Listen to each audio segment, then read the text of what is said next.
The first one is the most beautiful one because it stands for our innocence. This innocence is the one which gives us real support, real strength. And you'll be surprised, it is never destroyed. It may be overshadowed, there may be clouds, maybe it may look to be a very dark sky, maybe a hopeless case. Some people might say that we have destroyed our innocence. It cannot be destroyed. Whatever you might have done, this is one center which cannot be destroyed.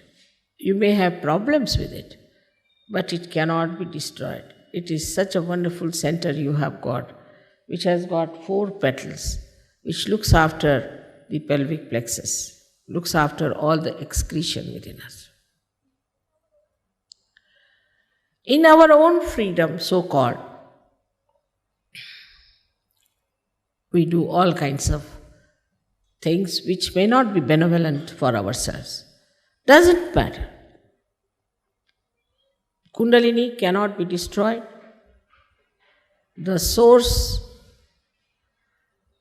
which is going to give you the self-realization, I say she is your individual mother. And this mother is such a loving mother. And she knows each and everything about you from your past lives.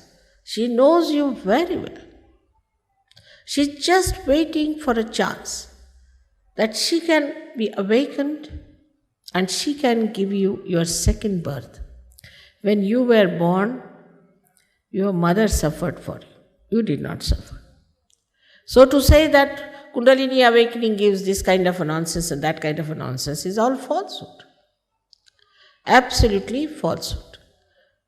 And it is so absurd that how can a mother give you problems? I mean, I don't know about some mothers are funny also. That's all human problems. She's not going to give you trouble. But these problems that have come are coming from people who have no authority, who have no education, who do not know what Kundalini is. Some say it is in the stomach, some say in the head, some say in the legs. Those who have no character of their own, because they have to be pure people themselves, try all kinds of nonsensical tricks and create problems on the sympathetic nervous system, and they call it as something that it is the problem of the Kundalini. Kundalini will never give you any problems. On the contrary, when she rises and when you get your awakening, the first thing that is established is thoughtless awareness. For a thought rises, falls, another thought rises, falls, and the Kundalini makes the thoughts smaller and in between at the present. It makes you stop in the present and you grow in the present, and the thoughts, if you want to think, you can think. If you don't want to think, it's not like a madhouse going on all the time. You don't know how to stop it. This works out with the Kundalini's awakening when she crosses this center of ours, which we call as Agya Chakra.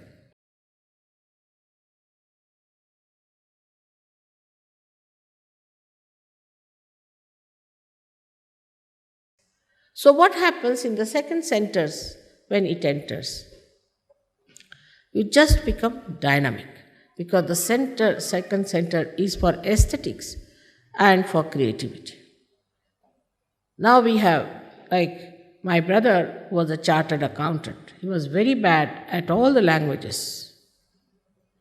Very bad. Of course, Sanskrit was out of question. Now he's making poetry in Sanskrit and in Urdu language and also in Marathi, which is the most difficult language.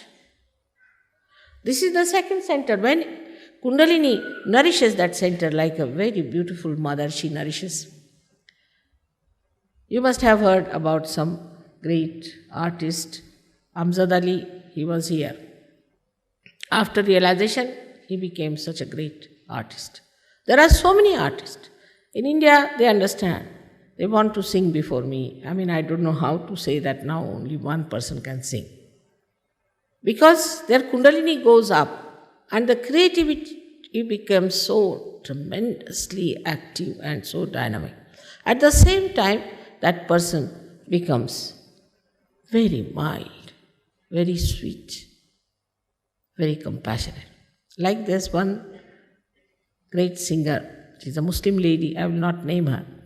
She wanted to sing and she sent me word, please allow me to sing in your birthday. I said, all right, give her a chance. So she came down. And the lady who was playing harmonium, she came and told me, this lady is just an atom bomb. You don't know how she gets angry. There's one note I play wrong. I saw her, but she was very silently playing, nothing doing. She never got angry with anyone. So in the interval, this lady comes and tells me that, see, in your presence, I don't know what has happened to this lady. This tiger has become like a cow. How is it? I said, see, her Kundalini has come up. So this violence, this anger, this temper is not your creation. It's the creation of your liver. Your liver is little out of order because of many things, and the temper is there. Now, when that temper is too much, you don't know what to do. You can do whatever you like. In your temper, after all, it's like a drunken personality. You have to approach a person in a temper with a barge pole. But all this temper, everything becomes so cool and so beautiful. It's very surprising. A very dynamic person becomes extremely compassionate. Extremely compassionate. And I've had such beautiful experiences of their compassion that it's not easy to describe. Now, also they say that there are certain nationality which has got a trait like this and a trait like that. Everything dissolves. Everything dissolves because of this center, which is so creative and which also gives you the manifestation of pure knowledge. Pure knowledge. For example, you start feeling on your fingertips. You just start feeling on your fingertips. Like today only somebody came and told me that, Mataji, my Agya is catching. Agya is the center. Means I have got my ego on. Will anybody say like that? On the contrary, if you tell somebody you have got your ego, they'll show you they have their ego on. It's very dangerous to say to somebody your ego is on. But just because of self-knowledge, pure knowledge, you know that this Mr. Ego is sitting here and I cannot cross through and there's a blockade here which I have to take it up. It's so innate within you, everything. Only thing is your connection has to be made. Once the connection is made, immediately you know about yourself. And this center, which is responsible for creating all kinds of funny thoughts and horrible creativity, becomes so benevolent, so soothing, so beautiful. Apart from that, as I told you just now, these people who could not even say one word in Hindi language have started singing Sanskrit, and this, especially the one they sang, the first one, many Indians cannot sing that way, I can tell you. They can't. It's not easy. It's a very great tongue twister, first of all, the language is.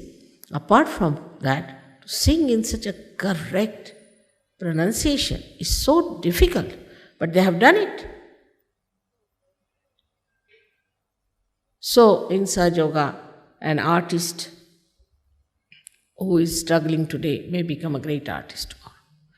But still, I would say these are temptations. You'll become a great artist, you start earning more money, this, that. But that's not the one you have to really be satisfied with. You will never be satisfied with that.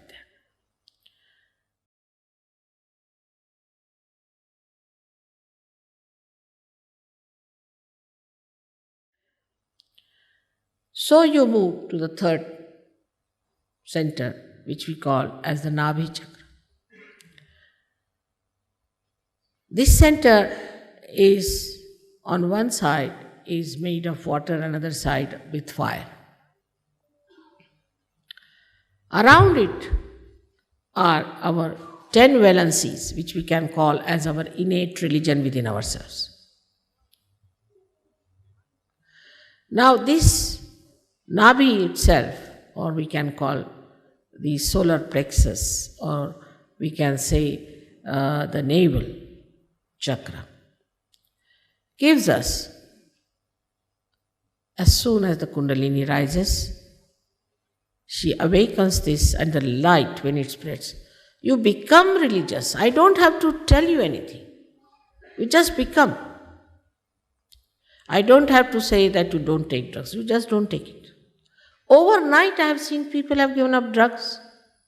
Overnight, alcoholism. Overnight, everything. And they enjoy their virtues. That's the best part of it. Some people think, oh, then what is the fun? What is this that you take something in the pub and next day you have hangover? Here you take something and next day you are much better off.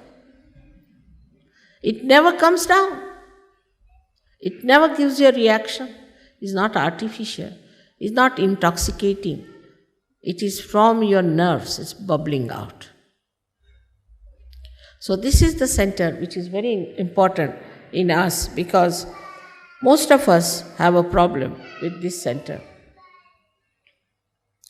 And here we have a capacity by this center that we enjoy our generosity.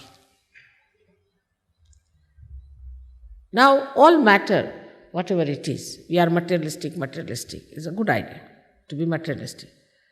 But the matter is, the aesthetics of matters are that you can give it to others, suggesting your love in it. I think that's the only thing a matter can do. And in a very special way you can express that love.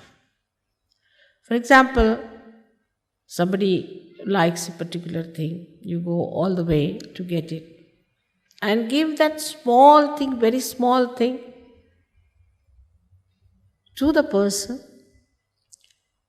and the joy, not out of the money that you have spent, but the feelings you have expressed of knowing what that person would love. And this kind of a depth develops within you such lovable, beautiful society you enter into. And you don't need anything, because everybody is looking after your needs. Now I have told them I love flowers, because I don't take anything else. So you must see, whenever I come, my house is so filled with flowers that my husband was saying, let us go live in the garden and let the flowers be here. So, you see, the joy of giving comes from this center. And whatever you eat, whatever you have to eat, whatever is good for you, you eat. You don't have to bother as to what to eat, what not to eat. You just eat whatever is good for you, benevolent for you. You become so wise. And also you please others. You don't displease others by saying, this is bad food, I want that. I want goes away. What do you want? So like you could say, a candle which is not enlightened is waiting to be enlightened, is asking for the light. I want light. But once it is enlightened, it gives light to others automatically. Supposed to be. In the same way, you also start giving your light, your love, your joy to others. Automatically. I don't have to tell you. Now automatically you become like that. Very beautiful people, very affectionate and glorious, I should say. If you see the glow on the face of Sahajogis, the face itself is radiant. Many people drop out their 10 years to 20 years in their age, and they are so enthusiastic, never get tired. Especially in England, I've seen, or also in the West, I would say everywhere. People get very easily tired. On the television also you'll find people will come and sit down. Young people, they'll talk 10 times, they'll say, why are we so tired? Because we think too much. All energy is wasted in thinking, so no energy left to enjoy anything whatsoever.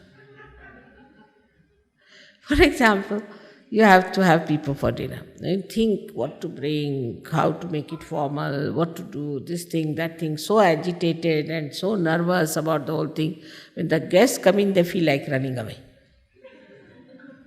Because so much of tension of thinking, planning. Ultimately, the whole joy has disappeared. So, the second center which is there, it does a very miraculous thing, is to provide the grey cells in our brain when we are using it for thinking. And also it looks after your liver, your pancreas, your spleen, your kidneys, and lower part of your abdomen. Instead of doing that, poor thing is busy only sending grey cells to your brain because of thinking like mad. So you develop all other diseases, liver trouble, which is very common. Then you develop diabetes, very common.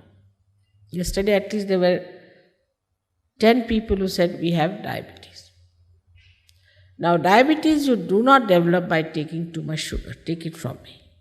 In India, if you go to a village, you will see that he takes sugar in such a manner that in the cup the spoon must stand at right angle, otherwise he won't take. And he never gets diabetes. The reason he doesn't think of tomorrow. He just works hard, eats his food and sleeps off nicely. He doesn't take sleeping pills either. So this diabetes comes by overthinking and can be easily cured if you can take to Sahaja Yoga, which I'll tell you how we stop our thinking at this. I've already told you at this point. Then the third disease, which is even more dangerous than this, is the disease which we call as blood cancer. Blood cancer is caused only to people who think too much. It can even be to the children if the mother is very meticulous, particular about her carpets, out her house, everything, And even a rat doesn't enter that house. But she's very careful that all her things are properly done. Her sink doesn't have even so much of little bit of a spot left in it. And all the time thinking, planning. This affects the child. And a child also can get blood cancer. Blood cancer, you get it because your spleen is a speedometer. is the one which gives you the rhythm of life, rhythm of life. Now when we are hectic people, all the time under shock, then this goes out of order.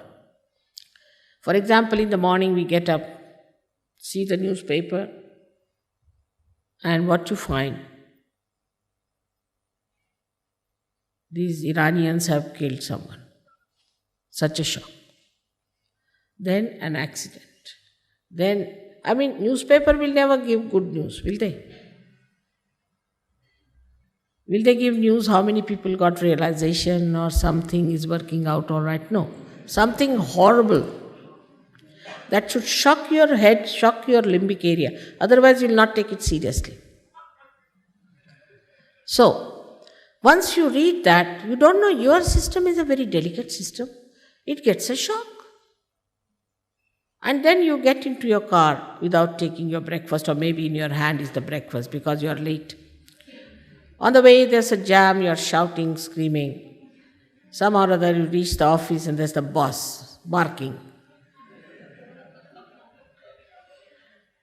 This is how we live. Under complete tension. We are supposed to be free people.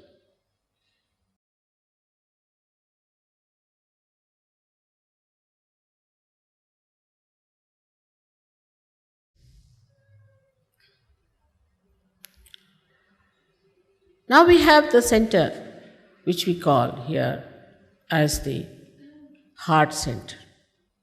It controls the left and right both. So we have a left and right heart in Sahaja Yoga. As you know that in childhood till the 12 years of age, the thymus, this sternum bone creates the antibodies for you. And these antibodies fight your diseases. So when this center goes out, this is the center which sends all the messages to these antibodies. Now this is the center of a mother. When your motherhood is challenged, you develop breast cancer. Supposing a man is a flirt and his wife is worried, she might get a breast cancer because her motherhood is challenged. And her sense of security is very disturbed. As a result of that, she gets this problem. Also, if you are too much of a thinker and you think too much and you are very, what we call the right-sided, the futuristic plans. People plan it for 10 years. They plan even their deaths, what dress they are going to wear and where they are going to be buried. Up to that point.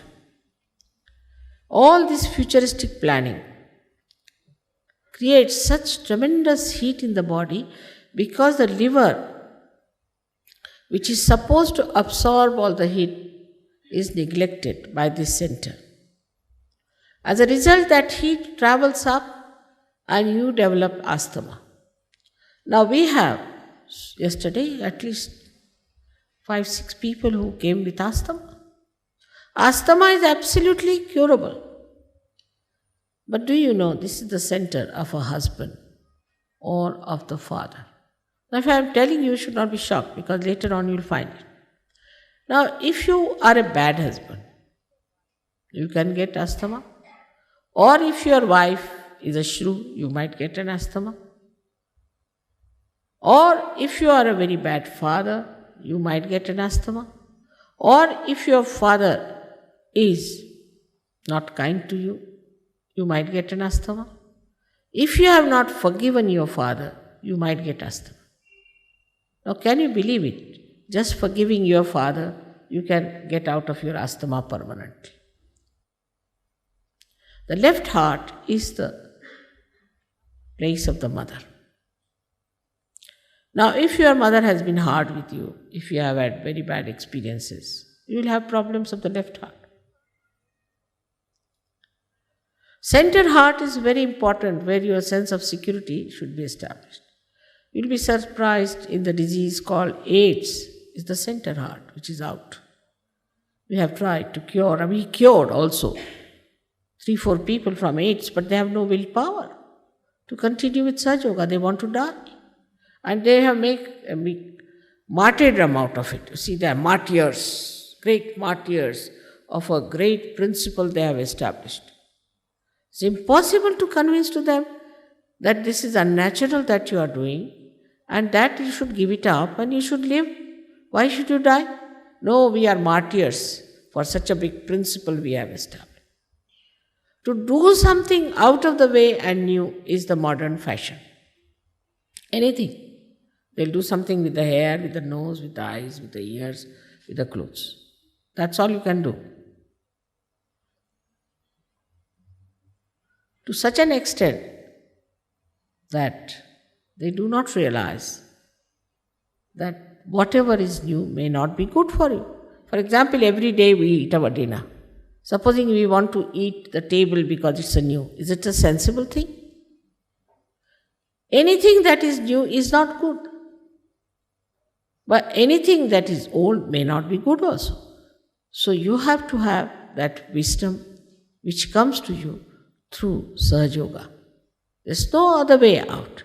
You have to become the spirit and you have to see in the light of the spirit what is right and what is wrong.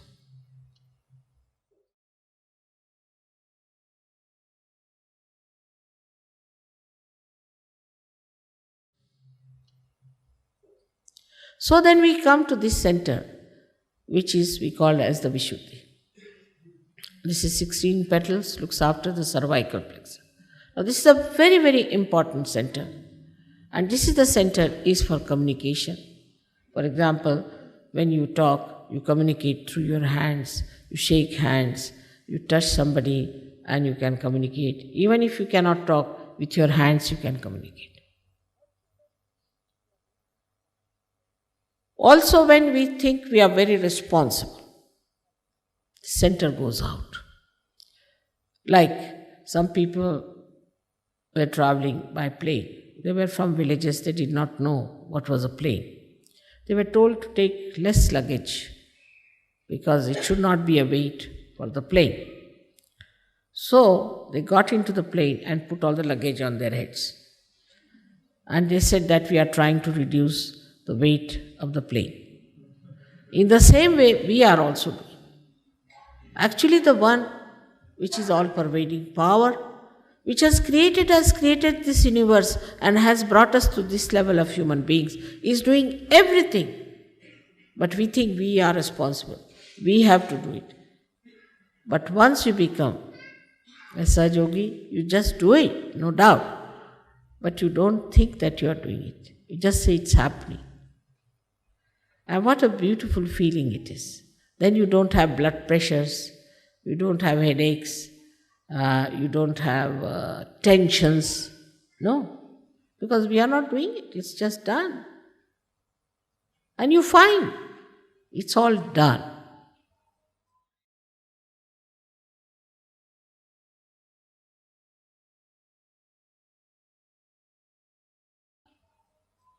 Now on this center when we come, as I told you, your thinking is controlled by you. You can control. If you want, you can think or you don't think. But in that silence, you feel your peace. If there's too much of crowds, too much of problems, suddenly you become the witness. You start seeing everything, seeing the problem, what it is. Unless and until you can see the problem, you cannot solve it. Because you are in the problem, you just get upset. But if you are out of the problem, you can see it. And that's what happens to you when you become thoughtlessly aware when this center opens out.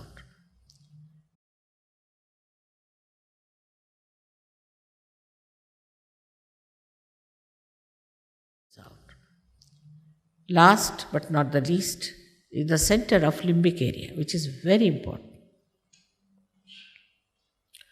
Now, I do not know it has been discovered or not, but will be very soon discovered that very strong things like cracks and all that have got sulfuric acid in it.